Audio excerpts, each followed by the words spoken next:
आणि शहीद मेजर कुणाल गोसावी यांचा आपण अल्पपरिचय करून घेऊया। मेजर कुणाल गोसावी यांचं शिक्षण पंढरपुरात झालं।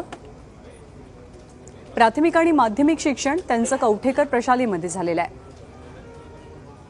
तर एमकॉम पर्यंतचं शिक्षण घेतल्यावर कुणाल लष्करात दाखल झाले। तर 2007 साली कुणाल गोसावी कॅप्टन पदावर रुजू झाले। लेह लडाख, मणिपूर आणि सागर अशा ठिकाणी त्यांनी उत्तम कामगिरीही बजावलेली होती। मेजर कुणाल यांच्या पश्चात त्यांच्या पत्नी उमा आणि मुलगी उमंग हे आहेत। 26 नोव्हेंबरला आपली सुट्टी त्यांनी संपवली आणि त्यानंतर ते ड्युटीवर रुजू झाले आणि अवघ्या 3 दिवसात त्यांना वीरमरण पत्करावं लागलं। आज सकाळी दहशतवाद्यांशी लढताना कुणाल यांना वीरमरण आलंय।